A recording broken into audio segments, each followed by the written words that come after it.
temps avec le Seigneur. Amen. Il y en a bon, qui disent Judas c'était mauvais, c'était l'enfant du diable et tout ça. Mais et bon, Judas était disciple de Jésus-Christ. Mais dans le plan de Dieu, quelqu'un devait trahir Jésus. Donc il a eu le malheur d'être dans le plan de Dieu. Pour pouvoir qu'il s'est repenti après. Il allait remettre cet argent. Il n'a pas mangé cet argent. Les rebords est entré en lui. Amen. Je ne suis pas dans ce débat où s'il est au ciel, où il est. C'est Dieu qui connaît où est Judas. Amen. Mais je sais que s'il n'avait pas trahi Jésus, le plan de la rédemption n'aura pas eu lieu. Alléluia. Amen. Amen. Donc, que ce soit un Judas que vous avez dans la vie, quelqu'un que vous aimiez bien, qui vous a trahi, bénissez. Amen. Vous avez la force de vous en sortir parce que Christ a été trahi au plus haut degré. Amen. Alléluia. On arrive là, c'est drôle. C'est les Romains qui étaient pour lui. Amen. Vous avez jamais remarqué? Pilate était pour Jésus. Pilate a dit non, moi je n'entre pas dans vos histoires. Je n'ai rien trouvé de mauvais. Alléluia. Amen. Et que, amen. Et tout le peuple, ceux qui l'adoraient à une semaine, tout le monde disait, il faut les crucifier, il faut les crucifier. Pourquoi ce théâtre? Pourquoi Dieu a fait ce théâtre pour nous? Si on peut appeler ainsi. Lui était les grands metteurs en scène. C'est pourquoi? C'est pour simplement que nous comprenons qu'aujourd'hui, quand vous êtes identifiés en Christ, la trahison ne peut rien vous faire. Amen. Alléluia. Alors commencez à bénir, à pardonner les gens qui vous ont trahi. Il y a des pasteurs qui sont tellement blessés à cause des trahisons. Mais il y a une église, il y aura toujours une trahison dans une église. Amen. Moi je sais de quoi je parle. Amen.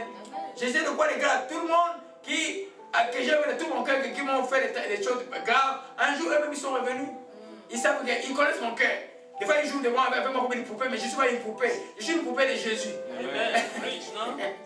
Amen. Il faut devenir une poupée de Jésus. Ça dit que moi, on parle comme on dit à Kinshasa, ça dit que tu ne mords plus. Mais parce que tu as plein de grâce, tu dois pouvoir pardonner. Amen. Alléluia. Amen. Amen.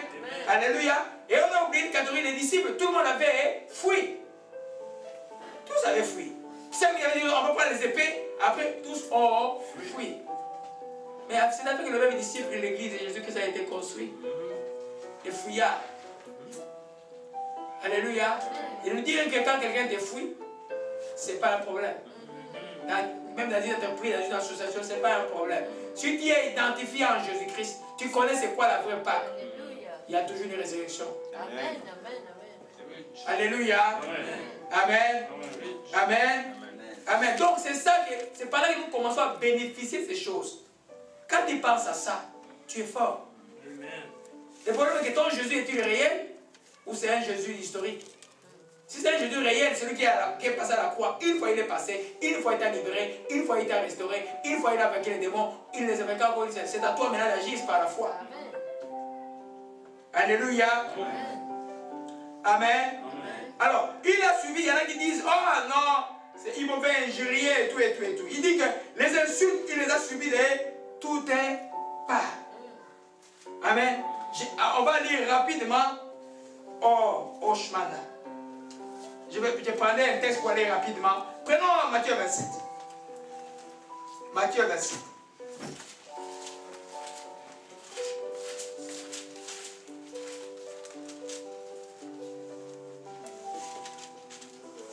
Alléluia. Amen.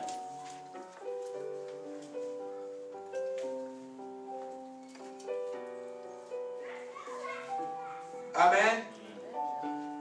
Allons un peu à 26, un peu en avant, je vais juste étiqueter, je vais coupler les injures avec les fausses accusations. Amen. Vous savez, dans la vie, quand tu es enfant de Dieu, tu seras faussement accusé un jour. C'est Jésus a été faussement accusé. L'attitude de Jésus-Christ de Nazareth, quand tu t'identifies à lui, tu dois savoir que lui, quand il a été accusé faussement, il n'a pas répondu un seul mot.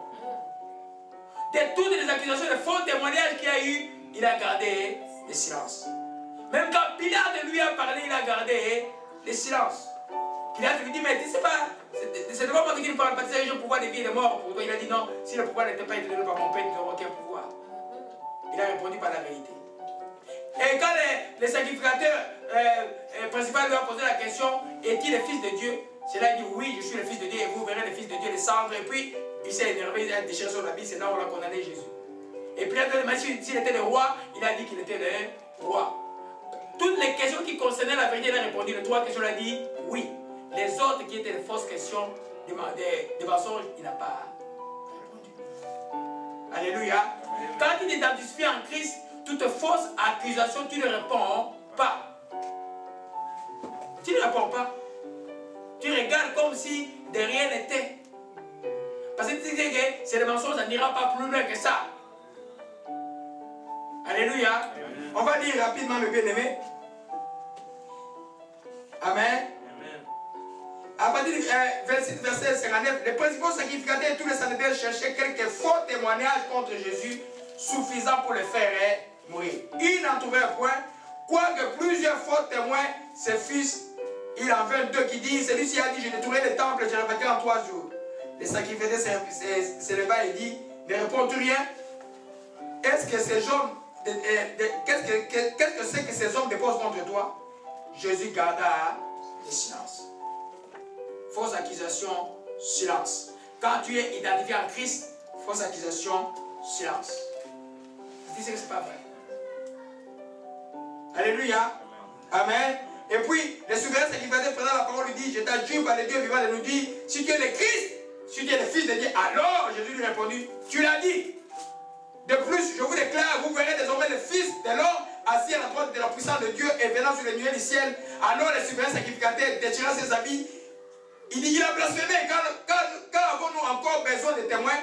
Venez d'attendre son blasphème. Que vous ensemble, il répondit, il méritait la mort. Il a mérité la mort pour la vérité de dire qu'il est le Fils de Dieu qui vient sauver le monde. Mais le maçon, il n'a pas répondu. Quand les gens mentent des choses sur toi, ne réponds pas. Quand il a fait à Christ. Parce que quand il sait de répondre, comment dire? Quand quelqu'un décide de faire du mal, il va te faire du mal. Amen. Tu ne peux pas faire ça. Tu te tais. Tu laisses passer les choses. Tu pries pour la personne et tu bénis la personne. Alléluia. Amen. Parce que Jésus, quand il a suivi ces choses, lui, il n'a pas répondu. Alléluia. Amen. Alors, le silence est quelquefois très bénéfique, mais bien dans beaucoup de choses. Il n'y a pas le silence passif, le silence actif. Le silence actif, tu es silencieux, mais tu pries. Le passif, tu rumines, là, tu vas finir avec l'amertume, et puis la rancœur, et puis tu n'as pas parlé, mais ça prend dans le cœur pour détruire l'autre. Actif, tu bénis la personne, tu ne laisses pas l'amertume entrer dans ton corps et te détruire. Alléluia. Amen. Donc, à cause de cette vérité, vous allez voir qu'on a craché sur Jésus. On l'a injurié. Comme c'est écrit dans Isaïe 53, on a vu ça au début du texte. Amen. Parmi cette génération qui a cru que cet homme-là maltraité ainsi, était maltraité ainsi pour le peuple de Dieu. Alléluia. Si on a craché sur lui, on l'a diminué, on l'a humilié. La Bible dit que parce qu'il s'est humilié, Dieu l'a élevé, il lui a donné maintenant le nom qui est au-dessus de tout autre nom, dans les cieux, sur la terre et sous la terre. Des fois, tu te retrouves comme dans l'histoire de David à Jérusalem, poursuivi par son propre fils. J'aimerais suivre cette histoire. Et puis, il y avait un membre de la famille de Saul qui s'appelait Shimei. Amen. Shimei qui prenait le sable, qui jetait à David, dit, tu es homme de sang, tu as volé la réalité de Saul. Et puis Abishai avait sorti l'arbre, il dit, on va couper la tête à cet homme qui est injurié le roi. David dit, laisse-les, parce que Dieu a permis cela. À Dieu soit la gloire. Amen. Amen. Des fois, c'est des choses de presse. Laisse-toi aller, tout simplement. Amen. Si tu te laisses aller parce que c'est en vertu de Dieu que tu gardes le silence que Jésus a gardé, tu as gardé le silence, la gloire n'est pas gloire. Amen. Alléluia.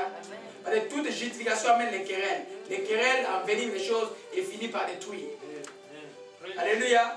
Le message aujourd'hui aussi, quand on te jette le blanc pour toi, l'opprobre sur toi, les gens qui te connaissent vont dire des choses sur toi, laisse. Un jour, les mêmes gens auront besoin de toi. Amen. Amen. Je me rappelle de cette histoire d'un jeune homme, non pas un jeune homme, il doit avoir peut-être des années moins que moi, un papa de cette ville ici. On s'est croisé, je crois, en 80, quelqu'un qui disait, moi je suis métaphysique. Il faut faire vos prières, c'est des histoires et tout ça. Et un jour, il était devenu fou, il était dans la ville de Montréal, il s'est promené. Il ne savait plus comment faire, c'était la folie qui est arrivée. Et puis une fois, il lui a dit, cherche l'hôtel Kaseka. Alors il commençait à chercher mon numéro partout, partout. Je l'ai croisé dans un deuil. Et dans ce deuil-là, il dit, aujourd'hui, tu pries pour moi dans ce deuil-là, devant les gens, je ne vais pas sortir d'ici. Mais quand je parle avec mon frère bienvenu, on peut l'appeler ça, mais il s'appelait métaphysique, l'homme de métaphysique. Amen. L'homme de métaphysique a donné sa vie à Christ. Voilà, il n'est jamais devenu fou jusqu'aujourd'hui. Alléluia. Amen. Amen. Alléluia. Amen. Alors, le Seigneur a été humilié. Nous continuons. Prenons un peu. Vous savez que un autre événement de la part que nous devons nous souvenir quand nous sommes identifiés à Christ. Il n'est pas étonnant de voir les gens qui vous détestent devenir des amis pour être contre vous. Vous savez ça? Vous savez que le Seigneur, un des paramètres importants de l'œuvre de la croix est que tous les ennemis qui étaient ennemis avant Jésus sont devenus amis pour se liguer contre Jésus. Vous vivrez ça parce que vous êtes identifiés à lui. Mais cela nous fera absolument rien. Alléluia. Amen. Luc 23, verset 12, rapidement. Luc 23, verset 12. Amen. Oui, Luc 23, verset 12. Amen. Je peux commencer au verset 2 parce que je n'aime pas cet homme Hérode. Je vous dis, je déteste Hérode. Je vais quand même lire un peu son nom. Hérode et ses gars le traitaient avec mépris. Après s'être moqué de lui, la voix, l'héritier de l'habit éclatant, il les renvoya à Pilate. Les jours même, Pilate et Hérode deviennent amis d'ennemis qu'ils étaient auparavant. À cause de la condamnation de Jésus, ils sont devenus amis. Amen. Ce n'est pas étonnant qu'à cause de votre identité chrétienne, que les gens qui ne s'entendent pas, que vous voyez un musulman et un bouddhiste devenir amis pour être contre vous. C'est à cause de ce que vous êtes identifié en Christ. Ils sont devenus amis. Amen. Alléluia. Amen. Ça, c'est des choses que vous devez voir dans la vie. Le but de l'enseignement est que vous ne laissez plus vous laisser troubler par n'importe quoi. L'essentiel, c'est ce que vous avez fait, c'est d'être en Jésus-Christ de Nazareth. Un chrétien, j'ai toujours dit, il peut être capable de vivre ici, dans une assemblée, ou aller dans la forêt amazonienne, dans une hutte, vivre aussi seul là-bas. Comme on a lu. Amen. Amen. Parce que celui dont tu as besoin, le Saint-Esprit est à toi. Amen. Alléluia. Amen. Amen. Alors, j'arrive à un sixième paramètre important de l'identification pendant l'œuvre de la croix. Vous voyez que mes bien-aimés, il y a un nom que nous aimons plus. Quand j'étais enfant, j'ai détesté ce nom-là. Amen. Aujourd'hui même, si j'aurais un enfant, je peux le nommer par ce nom parce que je sais que c'est un nom qui ressemble trop moi. Si je n'ai pas la possibilité d'avoir ce nom. Ce nom, c'est Barabbas. Amen. Quand je ne comprenais pas l'évangile, Barabbas était mon ennemi. Mais on disait, nous, on disait, c'est catholique, c'était les Juifs. Les Juifs étaient des méchants. Et c'était des faussetés. Alléluia. C'était le plan de Dieu. Si elle n'avait pas amené Christ à mourir à la croix, comment moi je serais libre aujourd'hui? Mais tous les démons de flèches mouraient, les sorciers de flèches mouraient, contrôlés, détruits déjà depuis longtemps. Alléluia. Ils ne peuvent pas parce qu'ils sont en Christ. Amen. Alléluia. Barabbas. Amen. Barabbas, c'est vraiment, vous savez que l'évangile dit pas, c'est vraiment des suites de la substitution. Vous voyez vraiment qu'il y a un homme. Barabbas, entre guillemets, ce n'était pas un voleur. C'était un révolutionnaire. C'était un anti-romain. Amen. Il y en a qui croyaient que Barabbas c'était un petit mal. C'était un malfrat. Non, il était populaire parce que c'était comme